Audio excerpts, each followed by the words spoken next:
Muito bom dia para você, meu irmão, minha irmã.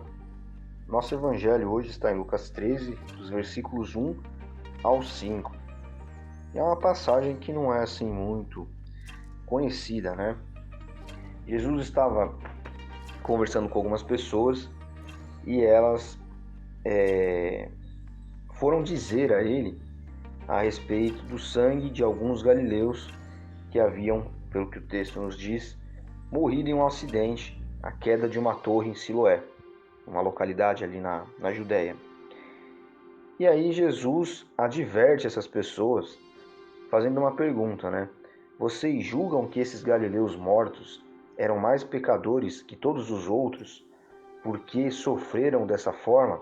Ou seja, porque morreram dessa forma, eles eram mais pecadores? Né?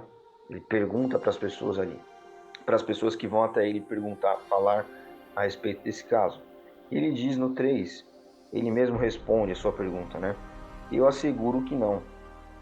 No entanto, se vocês não se arrependerem, todos, semelhantemente, também morrerão. Ou vocês pensam que aquelas 18 pessoas sobre as quais desabou a torre de Siloé e as matou eram mais culpadas que todas as outras, todos os outros habitantes de Jerusalém? E aí ele fecha no 5 aqui dizendo que não eram. E ele afirmava que com certeza não eram. Porém, se vocês não se arrependerem, todos da mesma maneira perecerão.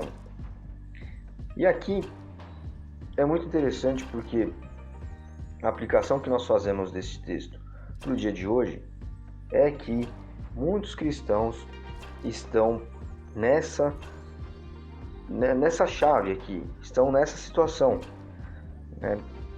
Eu já ouvi muitas vezes pessoas dizendo, né? Aconteceu tal coisa com fulano, também não anda no caminho do Senhor, também se afastou, também está desviado. Como que, assim, olha, a desgraça acontece com a pessoa porque ela se afasta de Deus.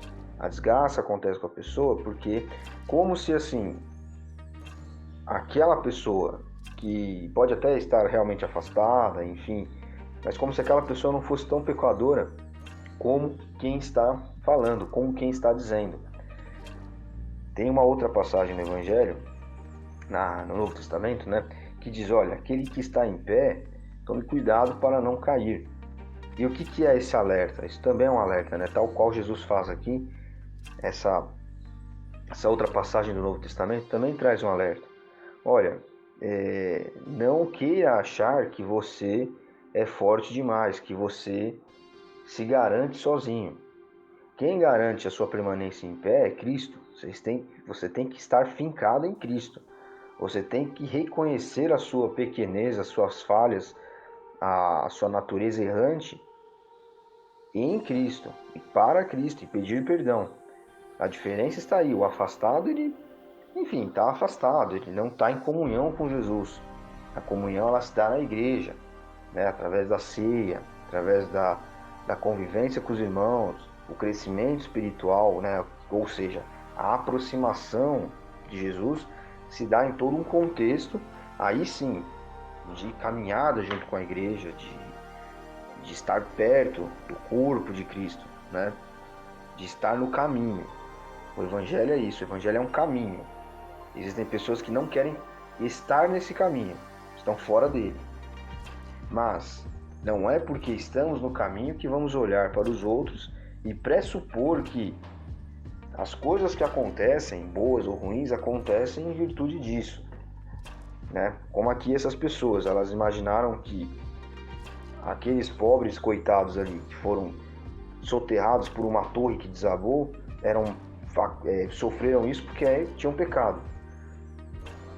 Mas isso é uma coisa que aconteceu, Jesus fala aqui, né? Mostra para eles, olha, isso aconteceu, não aconteceu porque eles são melhores ou piores do que vocês que estão aqui.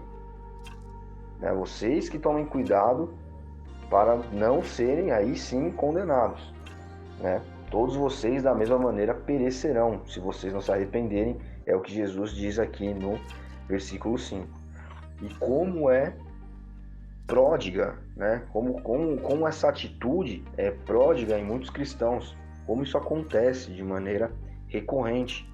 Pessoas que olham para os outros que estão, enfim, outras pessoas que julgam estar no erro, alguma coisa assim, ou julgam serem pecadores, ou que julgam serem cristãos, o famoso cristão Raimundo, pé na igreja, pé no mundo, né? E por conta disso, se acham no direito de até mesmo chegar a esse tipo de absurdo, né? Aquele lá também, um dia tá na igreja, outro dia não tá, aquele lá também não quer saber de Deus, as coisas acontecem mesmo, é assim mesmo, irmão.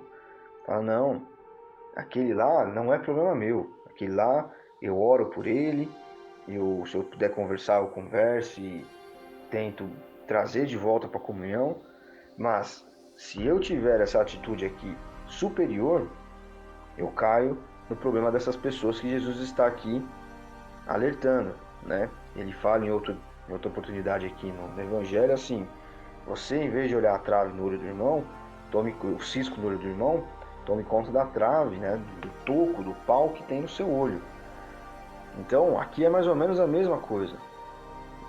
Olha, vocês estão falando que aquelas pessoas foram soterradas porque tinham pecado, mas e vocês? Vocês estão se arrependendo dos seus erros? Ou vocês estão lembrando de olhar para os outros e esquecendo de vocês mesmos? Então, que hoje essa passagem aqui sirva para trazer para nós um amadurecimento em relação à vida cristã, para que nós não caiamos nesse tipo de erro aqui, porque é mais comum do que a gente imagina cair nesse erro, principalmente porque às vezes nós fazemos as coisas sem pensar, nós estamos acostumados a pensar de uma forma, porque nós estamos inseridos numa cultura evangélica, então as pessoas já pensam assim pelo simples fato de verem outras pessoas ensinando isso, de verem outras pessoas falando dessa forma. Então olham com um dedo acusador, com um olhar fiscalizatório para as pessoas. E aqui nesse texto nós vemos que nós não devemos fiscalizar os outros. Se tem pecados ou não, darão contas a Deus. Se as coisas acontecem com as pessoas ou não, porque estão fora do caminho, não é um problema nosso. Nós devemos orar, o que nós podemos fazer é orar, para que as pessoas tenham a sua mente, a sua visão abertas, né? Mas nós devemos olhar para nós mesmos. Jesus diz aqui no 5, com certeza essas pessoas não eram mais pecadoras do que vocês, e eu afirmo isso. Porém, se vocês não se arrependerem, todos vocês, da mesma maneira, vão perecer. Então que hoje nós possamos estar fora dessa dinâmica que muitas pessoas, infelizmente, esse padrão que muitas pessoas que conhecem a Jesus, que dizem estar no caminho, adotam. Nós estejamos fora disso, para que nosso crescimento espiritual seja maior e a gente esteja maduro perante a nossa vida cristã, nós sejamos cristãos maduros, cristãos de fato santificados e espirituais. Deus abençoe você. Até amanhã.